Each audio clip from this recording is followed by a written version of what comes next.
국민의힘에서는 비공개 비상대책회의가 열렸습니다. 비상대책위원회가 열렸다는 뜻인데요.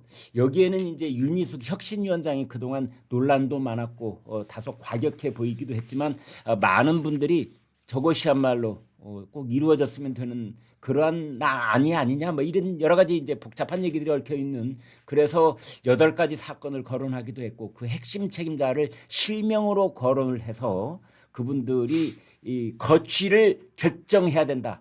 여기서 말하는 거취라는 건 탈당, 불출마 선언 뭐 이런 걸 뜻하겠지요. 이제 그런 안들이 언론의 사전에 공개가 되면서 얘기가 오고 가고 있었는데 그걸 가지고 정식으로 국민의힘 비상대책위원회가 오늘 회의를 하고 윤희숙 혁신위원장이 그 안을 보고를 하는 그런 자리가 있었습니다. 그런데 회의가 끝난 뒤에 윤희숙 혁신위원장이 회의 결과가 어땠습니까? 라고 기자들이 묻자 이 조폭 용어 중에 다구리라는 말이 있습니다. 이제 한쪽에 몰아놓고 막 물매를 때리는 걸 다구리라고 하는 것 같은데 그걸 당했다. 그 한마디도 요약을 하겠다. 이제 그런 말을 했어요. 어떻게 보세요? 아니 말도 상당히 윤희숙 위원장 찰지게 해요. 이게 말입니다. 다구리 딱 한마디 하고 네. 저도 보니까 기자가 그 무슨 말씀이니까 그 한마디면 되지 몰라 더 하느냐 뭐 이런 얘기니까 네. 일방적으로 여러 사람이 자기 자신에 대해서 문매를 놨다 네. 뭐 이런 얘기신 것 같아요. 네. 근데 보니까 그 지금 현재 당 지도부는 이런 것 같아요. 안철수 위원장에 의해서 윤희숙 위원장까지 만약에 지금 지도부와의 갈등 끝에 사임을 하거나 네. 뭐 이런 것들이 계속 보도가 되면 도대체 니네 지도부는 뭐 하고 있는 거냐? 다 니네가 만든 거 아니냐? 네. 임명 다 니들이 했던 거 아니냐? 이런 얘기가 나올 테니까 이번만큼은 어떻게든지 이게 망가졌다는 소리를 안 들어야 되는데 네. 근데 생각과 달리 안철수 위원장도 그렇고 윤희숙 지금 위원장도 그렇고 적당히 어떤 중도의 외피를 쓰고 적당히 좋은 얘기하면서 우리 혁신할게요 이러면서 갔으면 좋겠는데 네. 이분들이 너무 달려가고 있는 거 같다는 거죠. 이분들 기준으로 보면 네. 그러니까 이러지도 못하고 저러지도 못하는 판을 깨지도 못하고 그렇다고 그래서 이 사람들의 입을 틀어막거나 이 사람들의 얘기를 받아들여질 수도 없는 그래서 굉장히 어정쩡한 스탠스를 취하고 있는 것 같아요. 네. 그러니까 뭐 송원석 원내 대표 같은 경우 뭐 이거 혁신위에서 잘하자고 하는 거니까 나 별로 기분 나쁘지 않아. 뭐 이렇게 얘기했다가 당신도 물러가는데 그건 뭐냐 그러니까 그 사람한테 가서 물어봐. 뭐 이런 식으로 왔다 갔다 하는 사실은 굉장히 지금 어떻게 보면 내 마음 갈 곳을 잃어. 나도 모르겠다. 네. 뭐 이런 상황인 것 같아요. 근데 오늘 회의 보면 일단 어저께 얘기했던 윤희숙 위원장이 얘기했던 4명 뭐 네. 거치 표명해라 이거는 그러면 거기 그 혁신위원회 공식적인 입장이나 그랬더니 그건 아니고 내 개인적인 입장이다 이렇게 얘기를 했거든요. 그랬어요. 네. 그러니까 그거는 약간의 하자가 있을 수도 있죠. 근데 여기서 궁금한 거 하나씩 좀 따져 보지요. 뭐 말이 나왔으니까 가령 나경원, 윤상현, 장동혁, 송원석 이렇게 4사람이잖아요. 다 무슨 죄를 지었다는 뜻이에요. 나경원 첫 번째.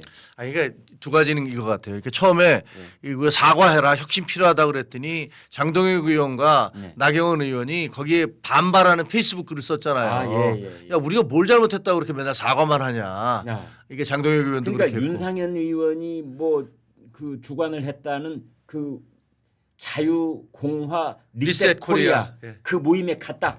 그거는 제가 보기에는 그 뒤에 있는 분들에 대한 것 같고 뒤에 있는 분들 예, 거기에. 그 앞에 부분에 있는 지금 그 물어보신 예. 그 나경원 그다음에 윤상현 의원에 대해서는 예. 그 나경원 장동혁 의원에 예. 대해서는 그런 부분 본인이 그런 했던 부분. 얘기에 대해서 공개적으로 뭐 그게 뭐가 문제냐라고 얘기하면서 거절한 거 네. 이것들이 도대체 말이 되느냐 이건 것 같고 예.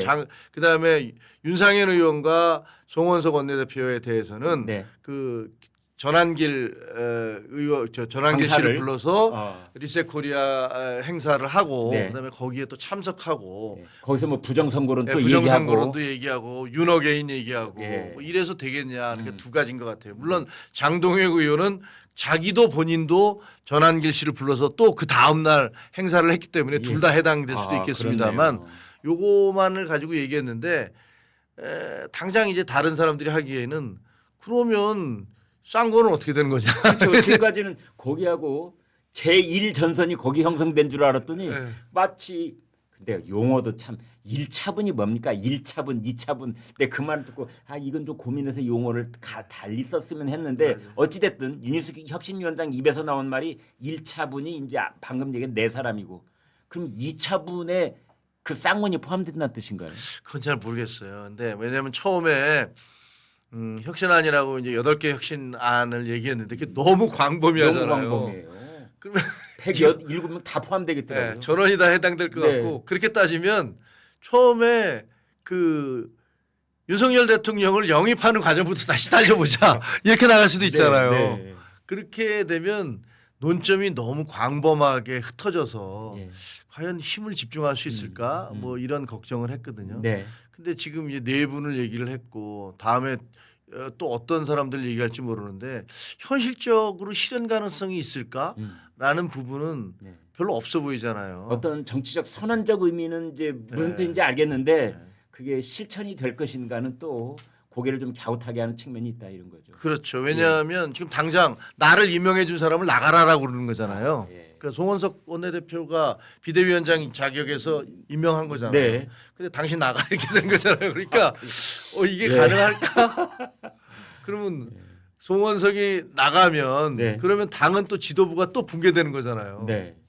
그럼 그건 또 어떻게 해야 되지? 또 어떻게 되는 거예요? 네, 그러니까 이게 전당대회 날짜는 아직 확정 못 하고 네, 전당대회도 지금 어떻게 될지. 그러니까 지난주에 제가 페북에 쓰기를 네. 아마 다음 주쯤 되면 예. 우리 비대위 그다음에 혁신이 네. 그다음에 선관위가 예. 서로 각자가 막 이전 투구를 하면서 난리가 날 것이다 했는데 네. 그게 저는 이번 주 그렇게 가더라고요 결국은. 그러면서 당 지지율은 점점 툭툭툭 떨어지고. 예, 오늘 무슨 뭐 보니까 오늘 뭐 어디서 나왔다는데 네. 아까 여기 댓글에서도 있더라고요. 뭐 거의 10%뭐 17.5%인가로 떨어졌다고. 네. 제가 어딘지를 잘 모르겠는데 네. 그래서 이거 얘기하면 안 되는 건지 잘 모르겠는데 예. 그냥 그런 얘기들을 할 정도로 전체적으로 국민의힘에 대한 전 관심, 지지 이런 것들은 하락하고 있고 제일 난리 법석 떠는 사람들은 극우. 이분들은 그냥 뭐 난리를 치고 있어요.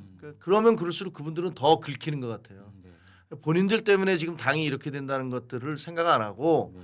그런 당의 혁신이나 변화를 하자는 사람들에게 무차별로 그게 한동훈이 됐든 윤희숙이 됐든 안철수가 됐든 다 공격하고 계시더라고요.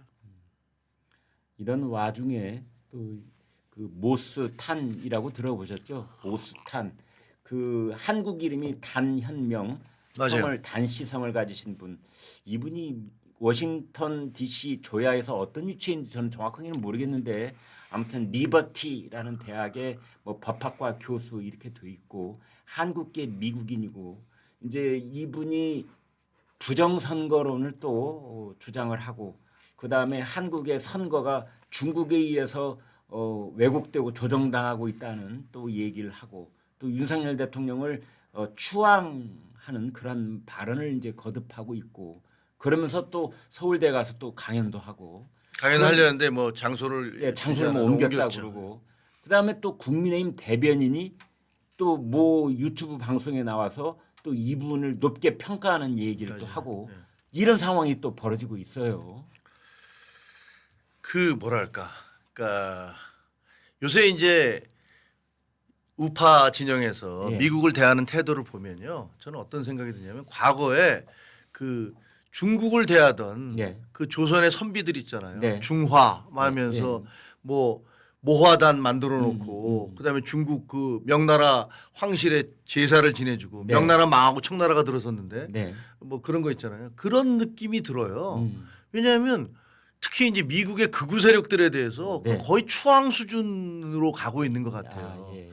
단연명이라는 사람이 뭐 잘 모르는 대학교에 무슨 교수시고 그리고 네. 또 워낙 극우적인 활동을 하셨으니까 뭐 트럼프 때 무슨 정치적으로 약간 좀 연관이 있었는지 모르지만 미국 사람들 중에서 이 사람 아는 사람이 누가 있겠습니까?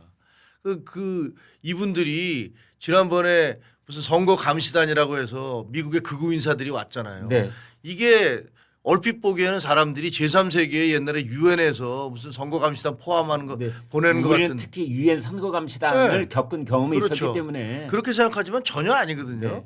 이 사람들이 있는 주소는 그냥 개인 가정집에다가 주소를 놔두고 있고 그 탐사 보도를 하는 걸 저도 봤는데 네. 가서 보니까 뭐 개인 가정집이더라고요. 개인 가정집이고 네. 그다음에 여기 있다가 가서 미국의 의회에 뭐 이쪽에 극우 인사들이 하기는 미국 의회에 우리의 부정선거가 뭐 널리 보고가 됐다. 그리고 국회 앞에도 프랭카드 다 붙여놨어요. 네.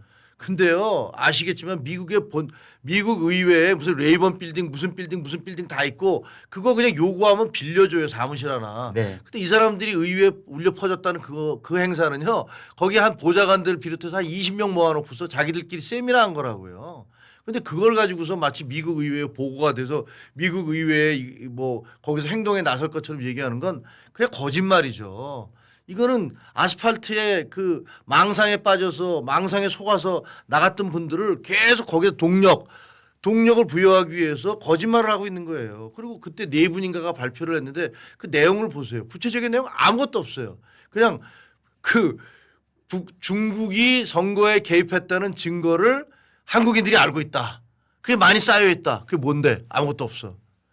이게 뭐냐고요. 말은 매우 거창하게 하는데 네. 거기에 대한 근거 제시는 거의 없더라고요. 아니 그리고 그런 사람을 왜 윤석열 대통령이 만나시냐고요. 아 맞아. 윤석열 대통령을 접견하려다가 네. 그게 이제 안 됐다. 교도소를 만나시겠다고 찾아가서 했잖아요. 만나려고 했는데 네. 그래서 뭐 윤 대통령이 그 접견이 불발된 다음에 뭐 개인적으로 또 편지를 써서 변호인을 통해서 또 공개를 그 했더라고요. 공개되는데 저도 읽어봤거든요. 예. 3페이지에 달하는 뭐 그 편지를 쓰셨더라고요. 근데 보니까 저는 그거 보면서 윤 대통령이 정말로 이런 그 뭐야 음모론자들의 망상과 똑같은 생각을 하는구나. 거기 보면 뭐 전 세계가 국제화가 됐는데 그게 꼭 좋은 것만은 아니다. 왜 국제적인 범죄 조직이 드디어 이제 작동을 하기 시작했고 그러면서 이제 선거 얘기를 하시는 것 네, 같아요. 네. 그러니까 뭐 이제는 전 세계적인 범죄의 그 선거 범죄 같은 게 이루어지고 있다라고 이게 본인이 진짜로 믿는 건지 아니면 믿으려고 일부러 애쓰는 건지 자기 정당화하기 위해서 이런 말씀을 하시는 건지 본인이 대통령 하셨잖아요. 그럼 누구보다도 잘 아실 거 아니에요. 근데 어떻게 이런 얘기를 할 수가 있지? 그럼 만약에 그게 사실이면 왜 대통령 하실 때 그냥 놔뒀어요? 이분 얘기대로 하자면 국제 간첩단과 국제 조직이 지금 대한민국에 득식하고 있다는 건데 그럼 대통령 하시면서 왜 가만히 계셨어요? 왜 국정원 동원 안 하고 왜 검찰 경찰 동원해서 그 사람들 잡아놓고 아니 국제 간첩 잡아놨는데 그거 누가 뭐라 그러겠어요? 안 하셨잖아요. 근데 이제 와서 갑자기 뭐 국제적인 조직이 뭐라고 막 이렇게 얘기하시는 거고 저는 이게 뭐지 도대체? 네, 여러분 잘 아시는 것처럼 모스단이라고 하는 한국명 단현명 이 사람은 이재명 대통령이 소년 시절에 다른 여성 하나를 집단적으로 성폭행을 해서 소년원에 수감됐다라는 말을 퍼뜨렸다가 이게 지금 수사 선상에 올라와 있고 그 내용을 제가 찾아봤습니다. 그랬더니 2021년인가 2023년인가 아무튼 그 무렵에 두 차례에 걸쳐서 법원 확정 판결을 받은 바가 있는데 전부 다 허위 사실 유포죄로 그런 이야기를 퍼뜨린 사람들이 다 벌금 500만 원, 600만 원 이렇게 법원 판결을 받은 것이 있습니다. 저희가 구별을 해서 말씀드리고자 합니다. 비록 모수단 뭐 그런 비슷한 사람들이 하는 이야기라도 우리가 귀담아 들을 부분이 있거나 사실이 분명해 보이는 근거가 있는 얘기는 여러분께 적극 말씀을 드리겠지만 그러나 또 그 인기 영합적 차원에서 시청자들께서 궁금해하신다고 해서 미판적으로 그걸 전달하거나 그러지는 않겠습니다. 이게요, 이 사람들은요, 과거에 좌파의 이제 한명숙이라든가 네. 뭐 이런 사람들 있잖아요. 뭐 김경수 씨도 그랬어요. 그 자기가 재판을 받고 드루킹 사건으로 해서 2년 실형을 살았잖아요. 네. 그리고 대법원까지 확정 판결을 받고 나왔는데 나와서 하는 얘기가 진실은 법정 밖에 있다. 뭐 이런 헛소리 했어요. 그리고 한명숙 씨도 본인이 대법원 확정 판결을 받았는데 나중에 재심하자고 막 주변에 지지자들이 그렇게 난리 법석을 떨다가 결국 2년 실형 살고 교도소 출소하는 날 저는 독립운동하다가 귀환하는 네. 사람 같았어요. 네, 그러니까요. 네. 그런 사람들이 있잖아요. 말도 안 되는. 그러니까 실제로 현장에서 재판할 때는 아무런 증거를 제시하지도 못해요. 그리고 끝나고 나서 엉뚱한 소리. 지금 극우들이 그러고 있거든요. 극우들이 부정선거에 대해서 뭐 온갖 외국 사례가 이렇고 통계학적으로 이렇고 그래요. 단 한 명이라도 거기에 관여된 사람이 나와야 될 거 아닙니까? 100억을 지금 정광훈 목사가 내놓는다고 그랬고 그다음에 전환길 씨 10억을 내놓는다고 그랬어요. 110억의 상금이 걸린 문제예요. 그중에서 누군가가 부정선거와 관련된 사람들이 한 명이라도 나와서 제가 그거 했습니다라고 얘기하면 이 사람 사법 처리 절대 안 받아요. 왜? 이 사람 공익 제보자니까. 그리고 110억 돈 받을 거예요. 그리고 전 세계에 관심을 끌 것이고 아마 이 정권 무너질 수 있어요. 만약에 이 정권의 배후에서 했다면 아무도 안 나타납니다. 왜 그렇겠습니까?